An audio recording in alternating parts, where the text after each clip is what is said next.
Well, hello. It is Tuesday, September 4th, 2018. I'm Kai Kurosawa, and this is Tuesday Office Hours number 8. Thank you so much for joining me. I believe this week I'll cover some topics like just talk about quickly about some voicings I use because I was asked about that. But I won't have too much in terms of prepared topic to talk about this time. I'm thinking it'll be more something along the lines of, if you get some questions at the moment, it'll be the easiest to get to them today. I actually have a solo performance coming up on Thursday, so I have to revisit some of the old tunes that I haven't played in a little while. So hopefully I can do that and do that well. Now let's see here. I'm getting a little problem with my feed over here. Hopefully it's okay. Let's see here.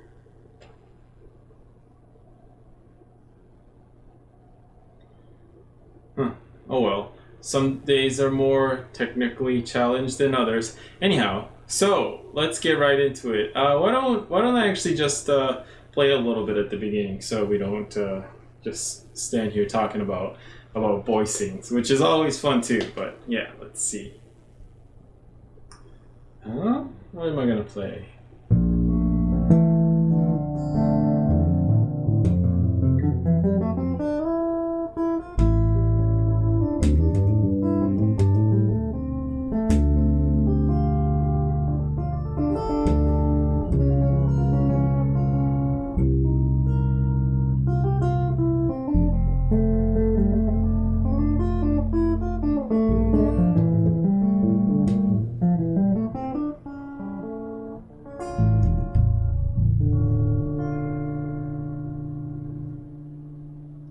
Actually, you know what? Let me just play something that I'm planning to play at the gallery. I'm playing at Art Walk this Thursday around 9 p.m. So if you're in LA, that might be fun to come and check out.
All right, so that was Toy Part 2.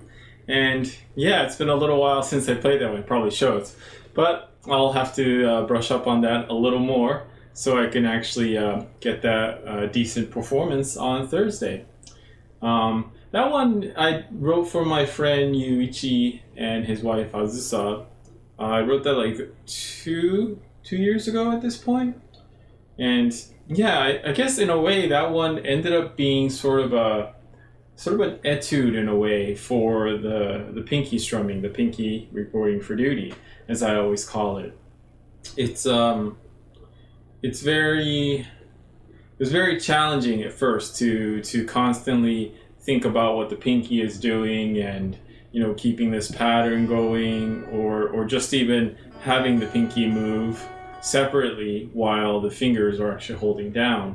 So actually let me just do a quick breakdown of the tune, and then that way it could be fun for those of you who care. And yeah, so basically I'm holding down a D, just a D major, a simple D major. We have an A, D, and F sharp. A, D, and F sharp. And then at the beginning where I'm playing, so that's kind of more of I was thinking for this tune more like Celtic-y, almost at times, for the most part, like 2 parts or 3, but just thinking in terms of those lines, because I think the strumming pattern, keeping with the pinky, and then playing like a simple bass line and melody in one hand is something that could be very useful, and I can keep exploring on that further and further. And I have gotten quite a bit better at feeling what's happening and understanding what's going on with my hand as well. So hopefully we will have something a little more interesting than this soon. But for now, let's break down a Toy Part 2. So the beginning. So I'm holding, oops. So basically, while I'm playing the top, playing the A, D, F sharp, playing the triad, I'm playing just a B on the bass side. And I'm playing that with my thumb, as you can see. So, and then that's like a strumming going. So as I'm strumming, as I'm hitting the top note, the F sharp, I'm hitting the B. And that kind of creates like a nice, creates a nice effect. Very different from if I were to just tap it. Like say if I were to do, it's different, right? Or if I go, right? But then if I do, and I like that quite a bit. I think it sounds very, very nice, very lyrical, very different from what you would be accustomed from, two-hand tapping kind of thing. And that's probably one of the reasons why I also say that it's more than tapping that I do. Anyway.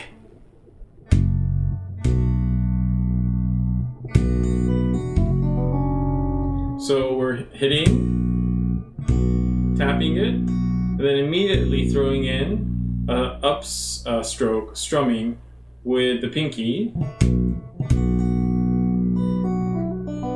And then I'm tapping with the right hand a B on top, pulling that off, which gives me the chord down here. So, and then while I'm doing that, I'm going to hit the F sharp now, and then play the E to the F sharp, to the B to the C sharp. So you end up kind of getting that ninth sound, which is kind of neat too. So once again, strum up, tap, pull off, and then moving. And when I'm hitting the E on the right, hitting the E on the top string melody side, I'm hitting the bass note at F sharp as well.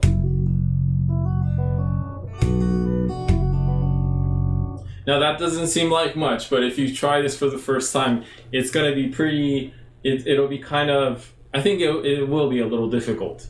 I know, like once I looked at myself through a video that I shot, I did realize that when you just look at it, there's not much movement happening, but trust me, it'll be a weird feeling, weird sensation when you try it for the first time. And then, you know, basically like a similar idea here, just moving down to the A on my bass, on my thumb, and then strumming, that's all fourths. So we got a B, E, and then, actually no, I'm lying. We have a C sharp, F sharp, B, E.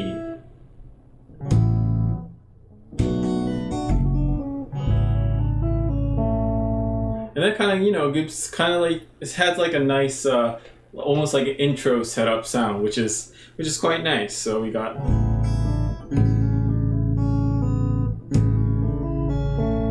So hitting and strumming that at the same time. And then tapping C sharp. And then just sequentially going up the scale. So we got C sharp, D, E. And then I'm hitting an A, so essentially ending up with the triad here.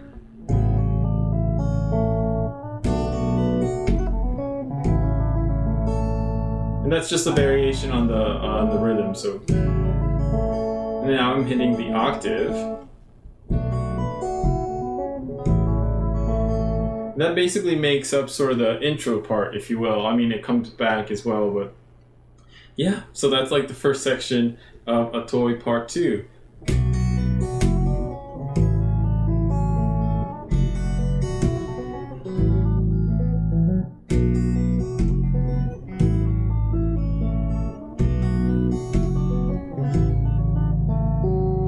So yeah, there's just many different subtle variations or subtle lines you can throw in, just because, in a way, because I'm holding this chord down here and then down here, anything you play up in the key, you can pull off to, and it'll pretty much make sense. Let's see, for example,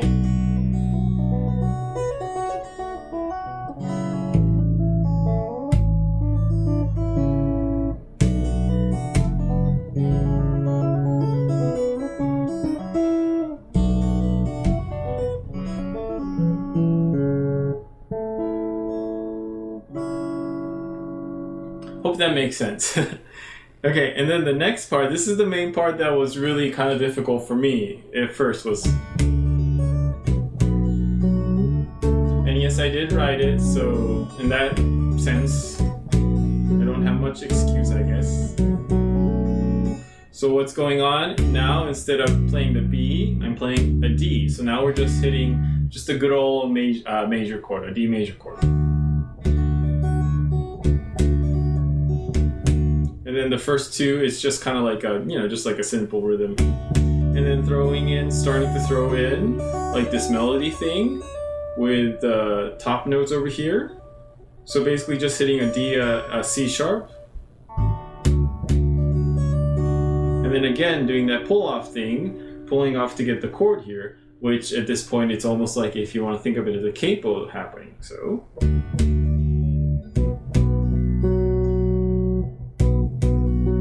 So now we got a B. Actually, these are 3 Bs. We have a top, D, B, a B, and a B. So here we go. And then from pulling off again, going B, B, pull off, get that capo chord happening, and then now hitting an F sharp. So while I'm doing that, I'm also actually keeping rhythm over here. So now you got this interesting thing going where it almost sounds like 3 parts. So let's just take that part really slowly. Even slower maybe. So if you can hear, the bass is just holding. So on the top melody side of the right hand, we have essentially pulling off to the capoed chord over here, if you want to think of it as a capo. So we got, and then hitting the F sharp. works pretty good. And then while that's going on, I'm thinking of this 3 notes as like a backing chord pattern. So what I'm doing in this hand alone is, so we got like a rhythm like that.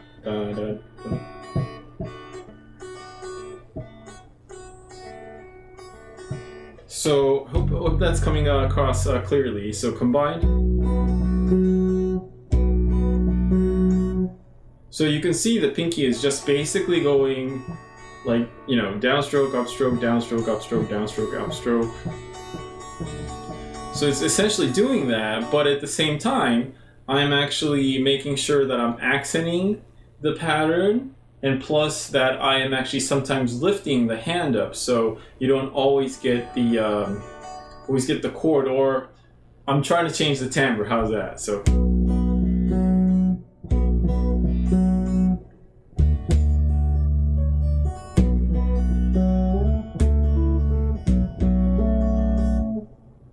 Again.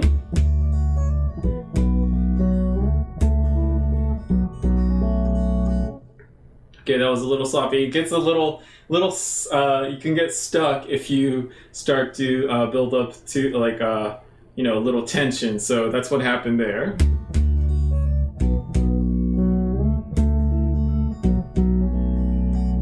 Yeah, but I think you can hear that the pattern is being kept here.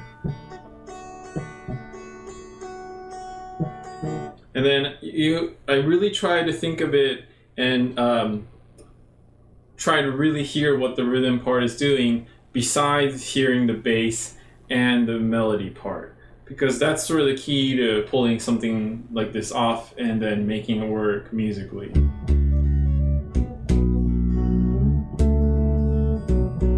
So this part,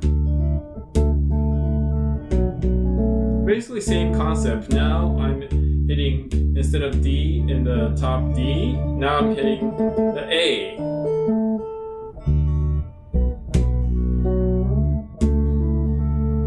Right, so I'm just pulling off and then doing like an E to an A.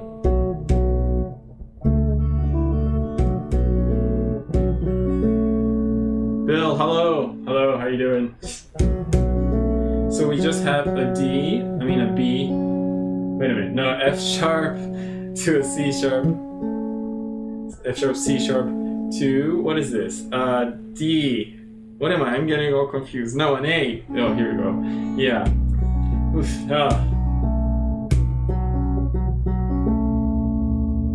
And then while I'm doing that, still keeping the whatever is going on with the right hand. So with that in mind, combine everything. Yikes.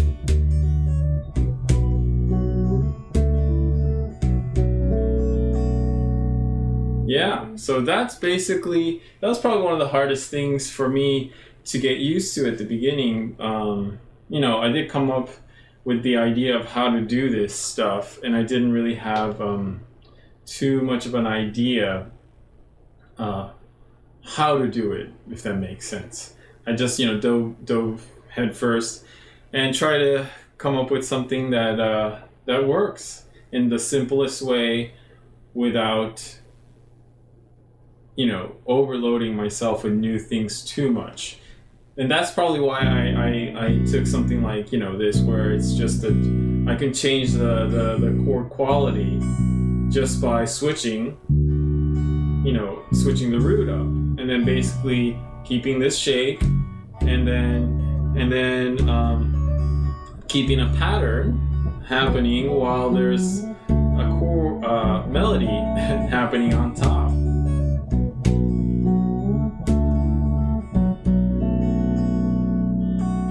Yes, and for those of you who are wondering, let's see, what's the easiest? Yeah, so how this is working for my pinky, reporting for duty, works by,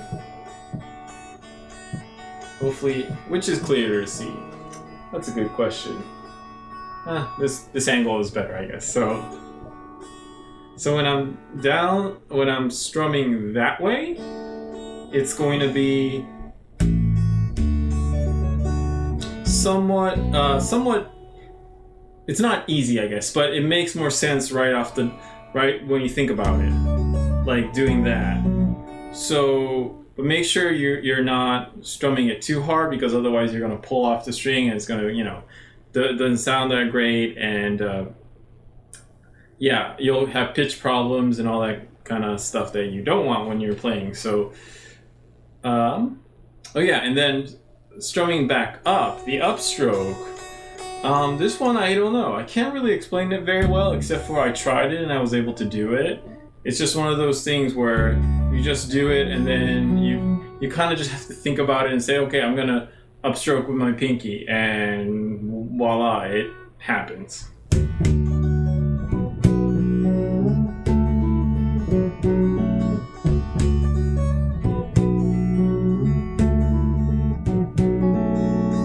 Yeah, so that's how that works. And yeah, feel free to jump in with any questions, comments at any time, because this is just I'm basically rehashing a piece that I'll be playing at the Mar Vista Art Walk later this week. Oh yeah, so with that in mind, let's actually just go over the part that we got so far. And here, this part, I'm thinking almost like out of time. You can throw in the low A if you want to. I mean, if you have a low A, of course. And then back in time.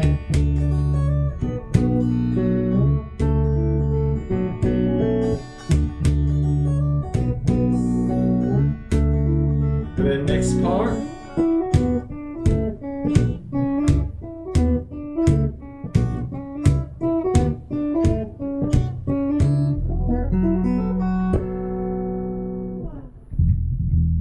So what's happening now is I'm actually playing like a melody, simple melody here, of course. I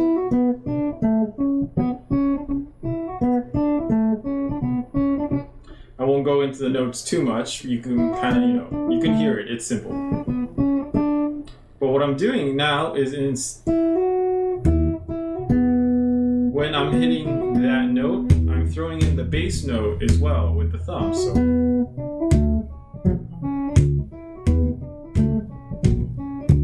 That makes sense. And let's see, what am I doing here? And then this side, so it's not too much of a chord, but this is what I was able to do back then. Now I can actually do even bigger chords. So like, I can actually strum like the six strings pretty comfortably now. So I will probably do like different voicings. But the first one I did simple voicings, so if you want to call it a voicing. So we just have a D and an F sharp, so hitting that. So holding that, hitting that with strumming that with the pinky, and then switching from a C sharp to E, just thirds, So this is just sequentially moving in thirds, so nothing too exciting. However, it gets really interesting when you're trying to do this while you are actually strumming it. So that could get challenging. So yeah, first just doing that. First of all, that's a little weird until you get used to it, and then that could get a little strange too. But then now you're putting in the factor that you're moving it around. Like you're moving from this to this, to this, say like to this, back here. And then you're gonna do it in time, basically.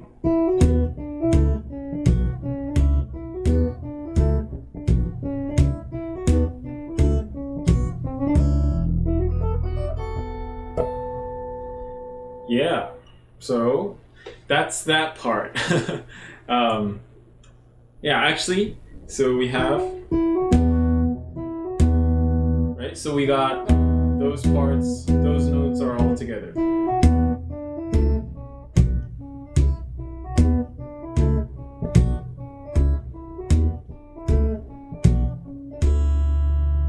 Right, and it kind of has this, nice groove going, much different from the first part. The first part was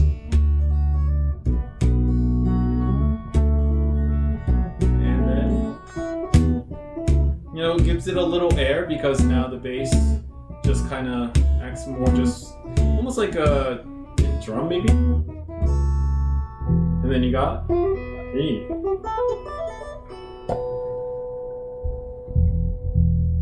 And by the way, yes, because of my low F sharp string, I can actually hear a low E up here. And yeah, actually the cool thing about this instrument, it pretty much sounds great almost anywhere. Has a very nice sound, and I am developing further my technique to actually accommodate that, which is always exciting. I'm actually type of a person that wants every instrument to feel different, just because I want each instrument to be its own individual thing. So for me, the MTD, the Kubo, is set up pretty differently from the other Bear tracks, and some of the Bear tracks I had was a 34-inch, some of them were 30-inch, and this is 34.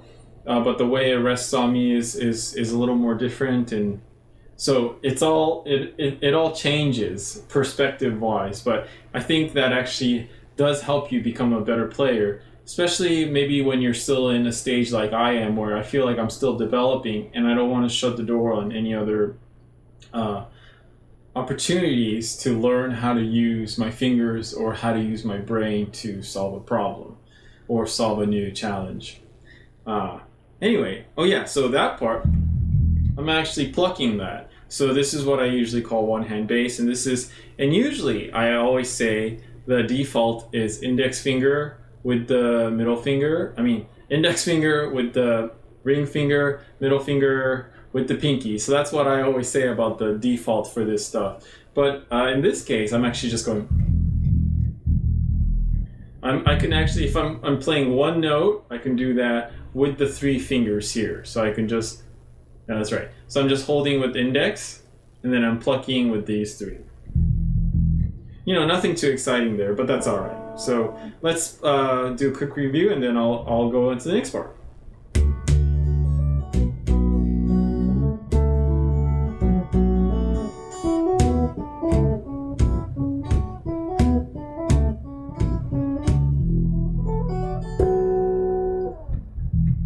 Oh yeah, and this, by the way, I can also use the open string here too, which is great about just having these dampenings. They don't completely kill the open strings. So which means you have to mute it, but it also means that you can use open strings without having too much excess string, which is great.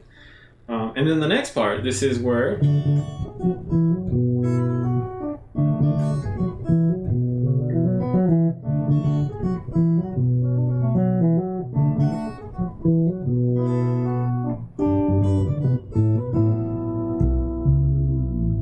so here, the main thing is, especially with the right hand, let's go with the right hand first. I am not tapping any of the right hand notes. This is all plucked. Hope this is not cutting out. Yeah, there we go.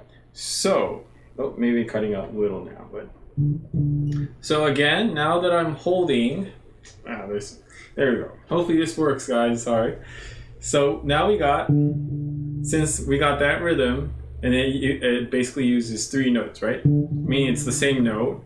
So I'm actually just holding with the index and then plucking the 3 sequentially from the pinky, ring finger to the middle finger.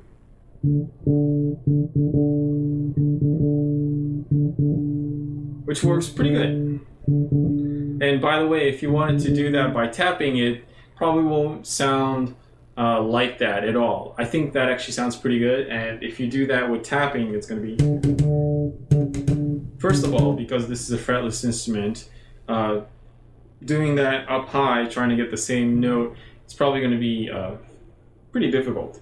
If you're plucking, there we go.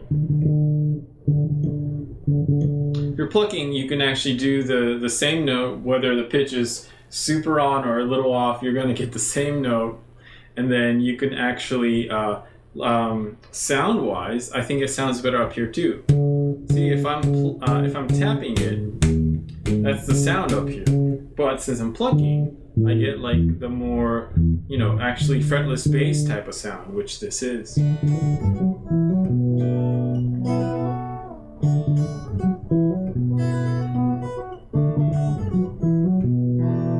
So I have. So that's just a basic D major, So we got D, D, D, D, A, F sharp. So as you can see, I'm using quite a high on this instrument here. Not the highest, of course. The highest is way up here, which actually still has a nice sound. And then E to the F sharp, E to the F sharp to the B.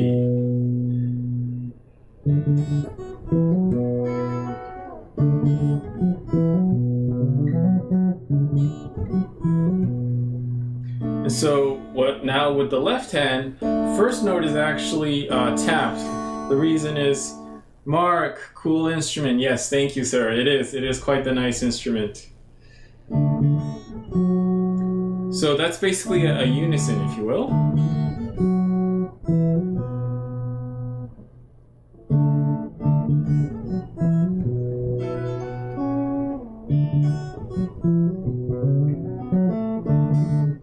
And you can do, so what I'm doing is holding and then pluck, pluck, strum. So we have, remember how on the right hand I can do it with just holding with one finger and plucking with three, but here on the left hand we go.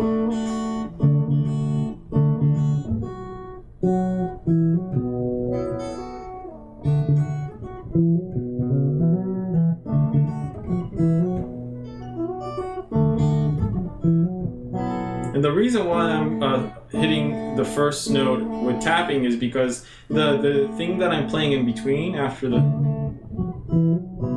like this part, that's just sort of a fill, an improvised fill, if you will. And if I'm, like earlier I was doing something like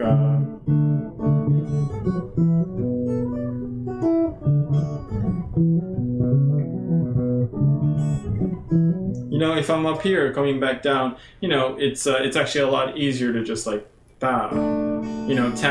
But then the first sound, even if it's not strummed, because you're ending with a strumming, I feel like you do get that effect that you're looking for of just strumming. So.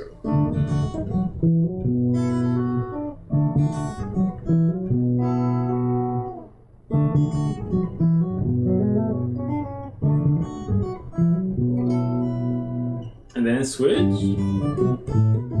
Basically just the same thing in G. And then call back up and then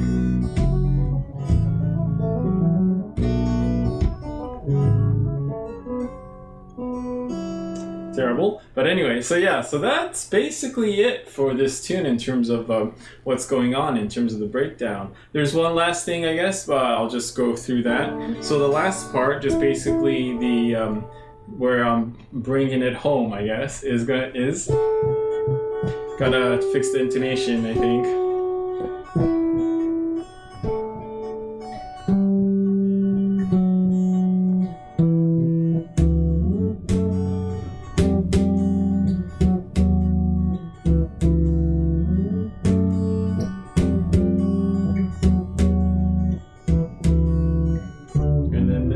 Conclusion.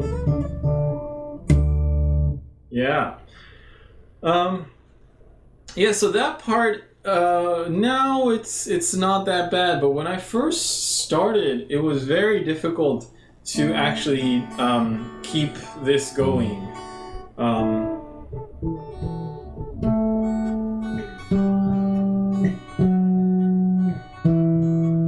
So you can, let's say if I'm actually not doing all the work that you might not see what the left hand is doing. Without that, it's going to sound...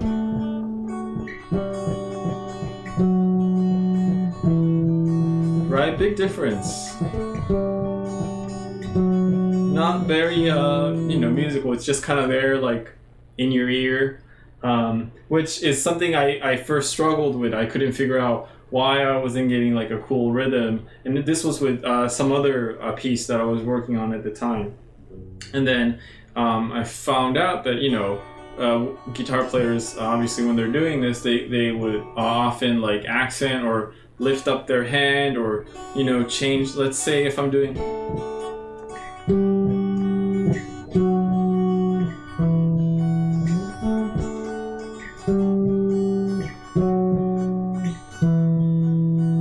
So now you can hear that there's actually variation, somewhat subtle, but there is variation. It's not just this thing happening. It's like this real, you know, part going on now.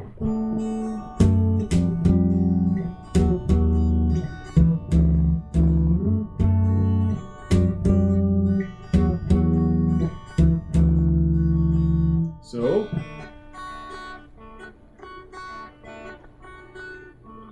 I can make this actually shorter in terms of the more staccato, I guess.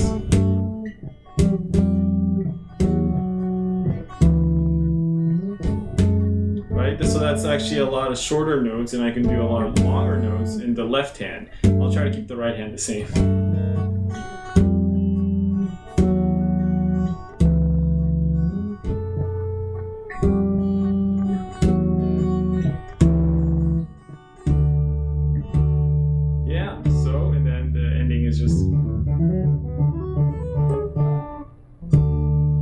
And that's the highest fret up here on the 24D, and actually I'm plucking that.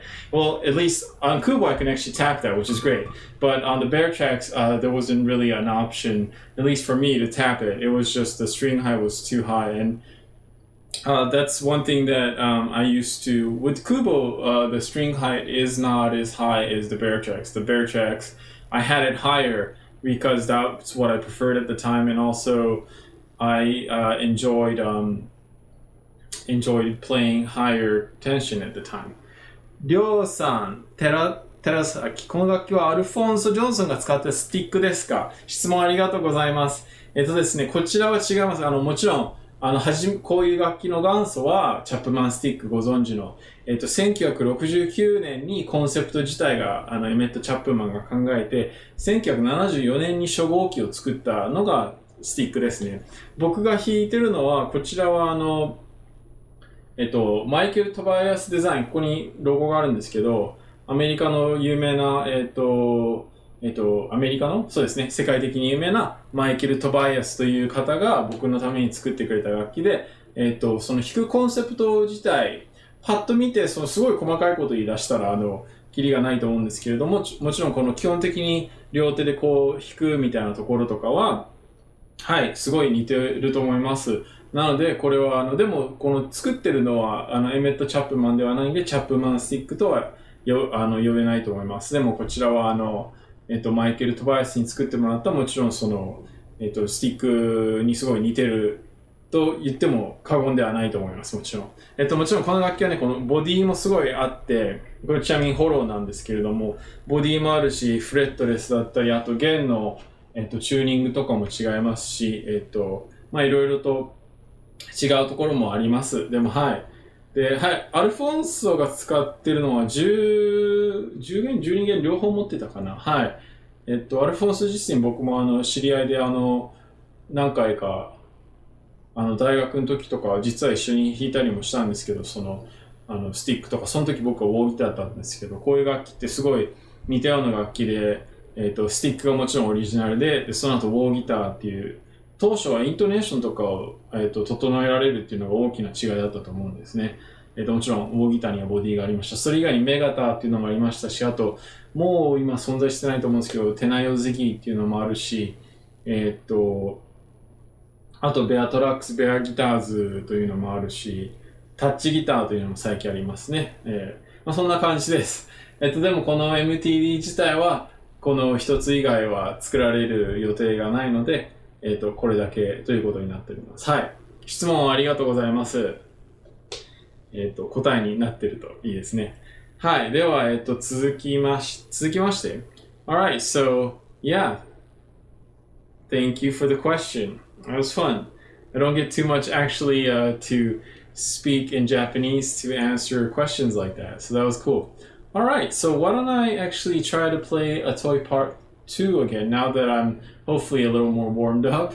And yeah, since this is kind of a nice warm-up practice for the gig.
No, wait a minute, I gotta do that one over. I realized that actually I didn't cover this part. This is basically a phasing.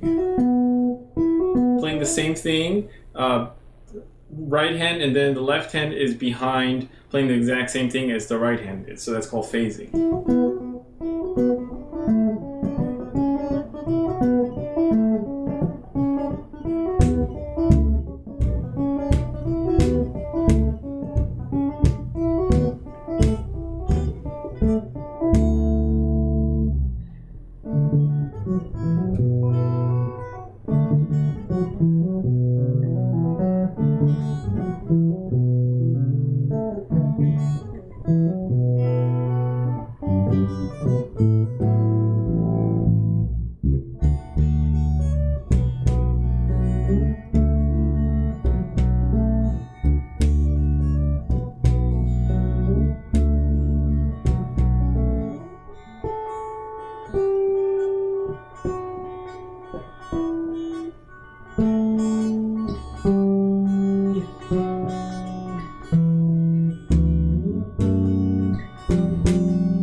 Alright, yay. So I still need to work on that a little bit more to get it to where it used to be, but yeah, I think that's doing alright. And then yeah, my friend Yuichi, who actually wrote this piece for, I was playing it on the Bear tracks back then, and he actually asked me to re-record it with Kubo, which I am kind of tempted to do because everything is so much more clear, and yeah, I really like how all the things that I've been doing and new things that I'm doing on Kubo. So, and I've been working on new material and new concepts, which is good because you know, I still feel, I keep saying I've only had Kubo for about a year, a little over a year at this point, but all these familiarity, I can't say that, with the instrument, the neck, how it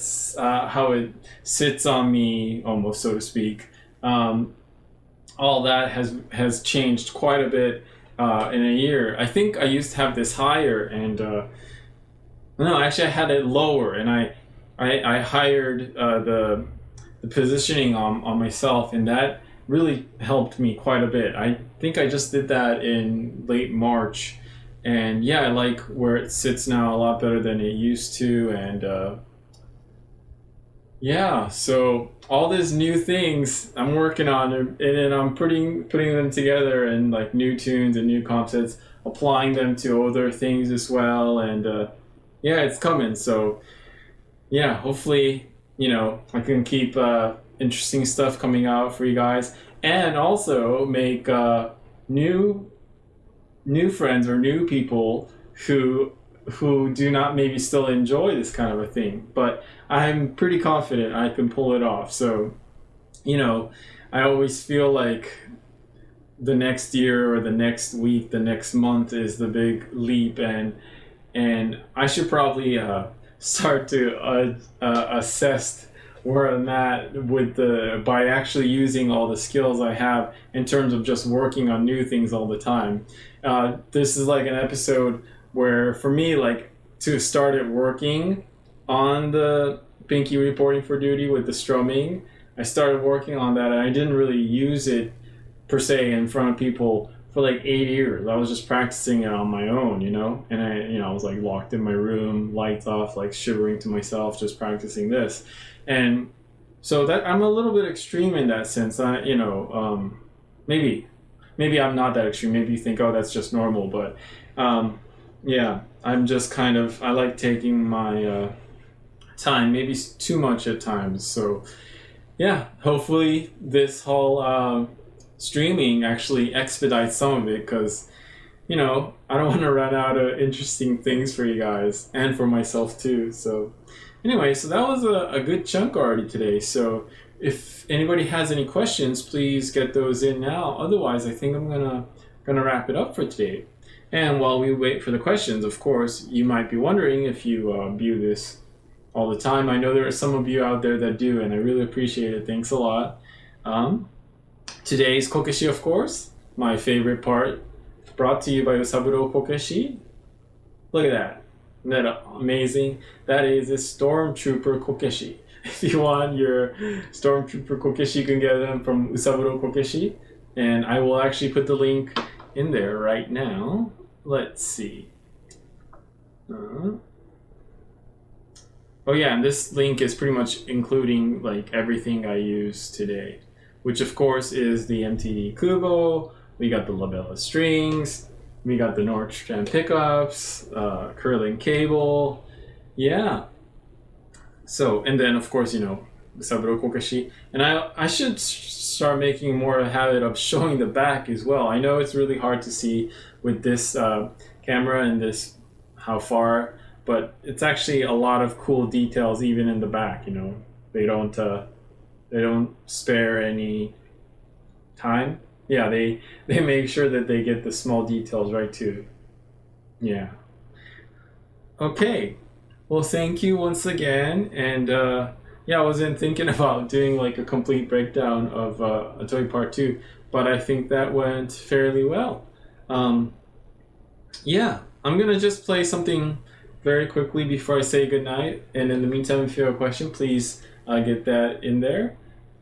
If not, yeah, here we go. Oh, Evan.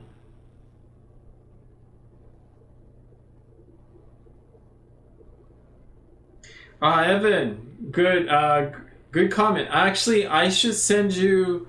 I'll tell you which one to view, because I did play, and I didn't play it on the instrument because I felt like it wasn't gonna be like the best representation. However, I did play a chunk of video from when I was on tour with Shane and Isao and Thomas, and so I did that. So I'll comment around for you so you can go back and find out which video. I think it was like maybe 2-3 episodes ago.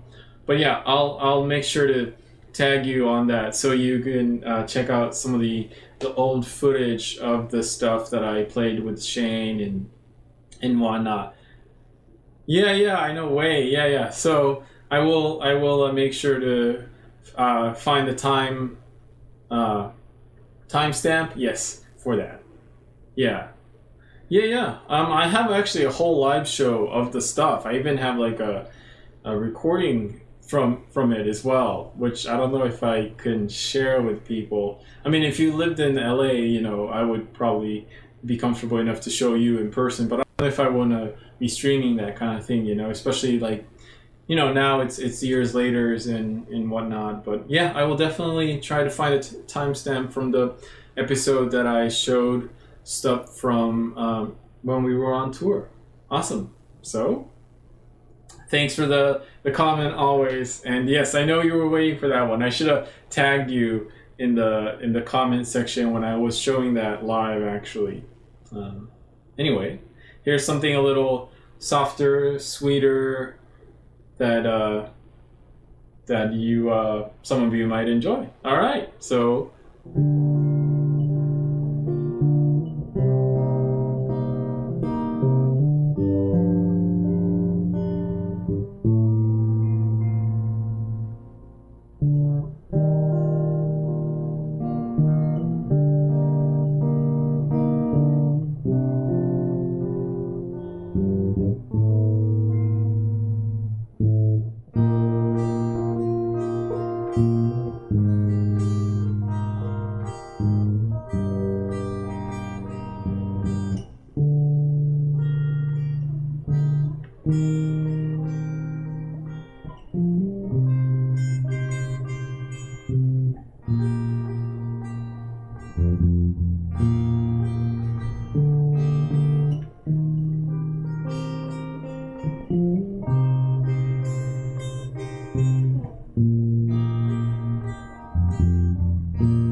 All right, short version of,